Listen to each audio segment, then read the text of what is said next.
we have this very exciting portion, which opens with God telling Avram to Lech lecha mi'artzecha mi'oladecha mi'beit avicha el ha'aretz asher arecha, to go forth from your father's house, from everything that you ever know, from all of your previous friends and family members, your possessions, to somewhere new, somewhere exciting.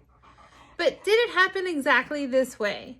Well, let's break it down just for a second. If we actually look in the Hebrew Bible itself, we see that there may have actually been an exiting before God commanded him to exit. In fact, in the Dead Sea Scrolls, Avram and all of his descendants went all the way to Haran and they stayed there.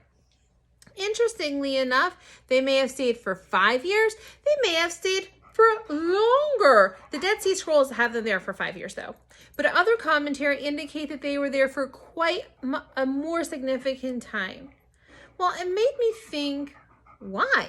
Like, what were they doing in Haran of all places? It was, after all, a major stop, but why that particular stop?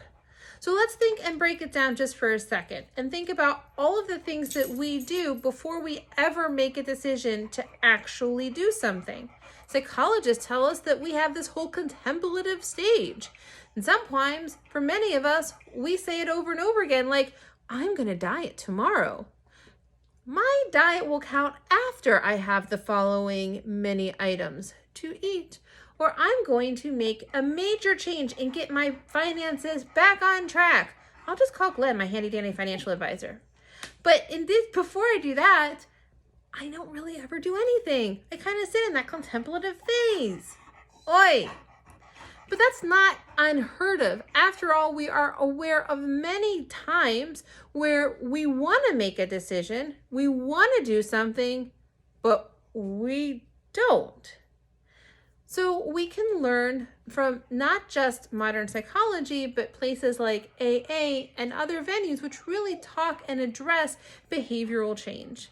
So what are some of the things that they all have in common? Well, interestingly enough, it goes kind of by threes. We've got to let go of where we were at. We have to let go of some of the conceptions that we may have had, which led us to arrive at the place where, frankly, we're not eating our best.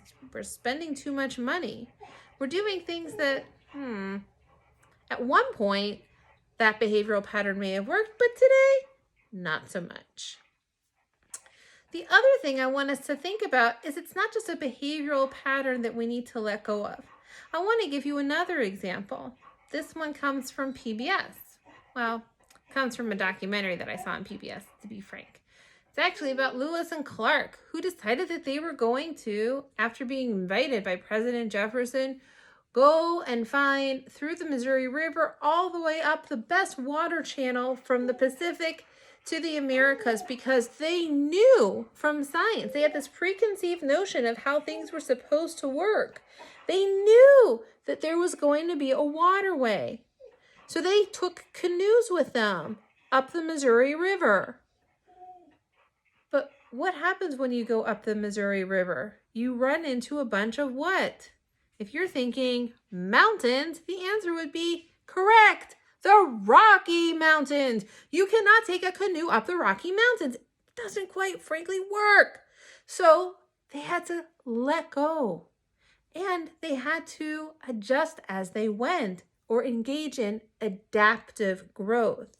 When we think about all the things that Avram did, he also had to engage in adaptive growth. He learned that he didn't need to bring everything that he had with him from Haran into Haran, from into Haran, then into Canaan. He had to let go of some of it, and he also had to acquire new skills as he was on this journey.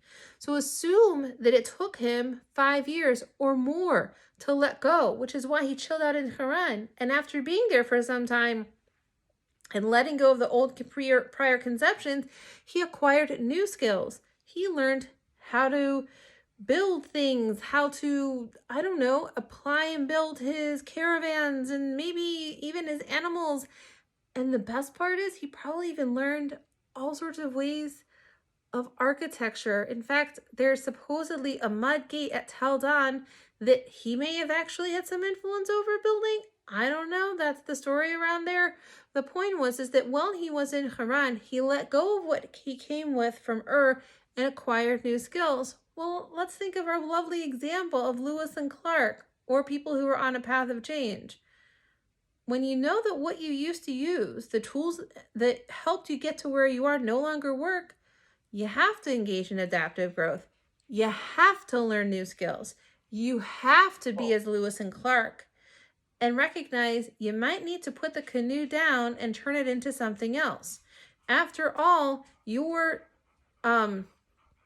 shoes, which may have worked on the East Coast, are not going to get you through the snow and mountains that is the Rocky Mountains. So you're going to have to really figure out ways to use nature and use other things and skills. And what they did was they learned from the Native Americans who were living there to try to help them adjust and develop so that they could cross the mountains. After crossing the mountains, you would also be equally happy with them since they let go, they engaged in adaptive growth, and now they got to this other skill. Keep going. They had to trudge forward. After they realized there was no waterway from the Pacific all the way over to the Missouri, they had to get the information back to President Jefferson and let them know, no, this preconceived notion that we all had, not going to work. Just like Avram, he never really went back to Ur. And in fact, he ended up burying his father Terach in Haran. But he realized that after he acquired his new skills and he decided that he was going to scoot, he had to keep going. And so when he heard the call from God, he was already into his decision process, and keeping going was exactly what he needed. He needed to hear that push to get himself motivated and energized and desirous to just keep chugging forward, to keep marching forward. After all, if he had not marched forward, we never would have made it into the land of Israel, and we never would have become the people that we are today. So because Abraham decided to do this wonderful gift that he gave to us of letting go, of adaptive change and keeping going, we too can use that in our own lives and try to address issues that we might need when faced with our own challenges. May this be God's will to help us all reach our highest potential. Ken Yehi Ratzon.